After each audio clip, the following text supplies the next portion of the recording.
రీసెంట్గా సమ్మర్తో స్టార్ట్ అయిపోయింది అనమాట. సమ్మర్లో ఇంకా డిఫరెంట్ యాక్టివిటీస్ మనం ట్రై చేద్దామని చెప్పి నేనైతే హ్యాండ్ రైటింగ్ చూస్ చేసుకున్నాను అనమాట. హ్యాండ్ రైటింగ్ ఇంకా కంప్యూటర్ చూస్ చేస్తున్నా.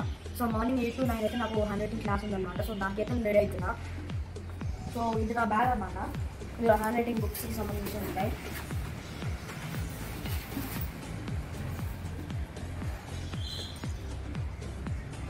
సో నేను హ్యాండ్ రైటింగ్ ఎందుకు చూస్ చేసుకున్నానంటే 10th ఎగ్జామ్లో బాగా చదువుకోకూడదు, బట్ తను ఫెయిల్ అయ్యాడు.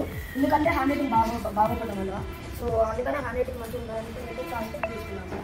హ్యాండ్ రైటింగ్ అంటే హ్యాండ్ రైటింగ్ అనే కాదు, హ్యాండ్ రైటింగ్లో చాలా వెరైటీస్ ఉంటాయి. లైక్ సీడాకల్స్ ఇలాంటివి చాలా ఉంటాయి అనమాట. నేను వచ్చేసి అన్నీ నేర్చుకోవాలన్నమాట.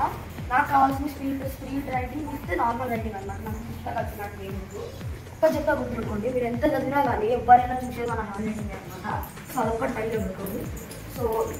సో ఇంకో లక్కీ విషయం ఏంటంటే ఆ హ్యాండ్ రైటింగ్ క్లాస్ మా పాత స్కూల్లో జరుగుతుంది అనమాట. ఈ 7th క్లాస్ ఎక్కడ జరిగిందో అక్కడే జరుగుతుంది అనమాట. అదైతే ఇంకా గొప్ప విషయం. సో ఇదైతే నాకు సైకిల్ అనమాట. ఇప్పుడు సైకిల్ పని వెళ్తాను. నాకు ఎందుకంటే ఇక్కడ నుంచి చేసిన 1 kilometer కూడా ఉండదు అనమాట ఫస్ట్. సో అందుకని నేను మొత్తం సైకిల్ పని వెళ్తా.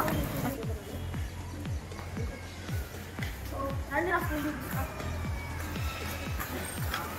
ఇదనమాట. మా గాయస్ మా స్కూల్ ఇదేనా జయ్య. అక్కడ కూడా అక్షర స్కూల్ హ్యాండ్ రైటింగ్ ఇదే.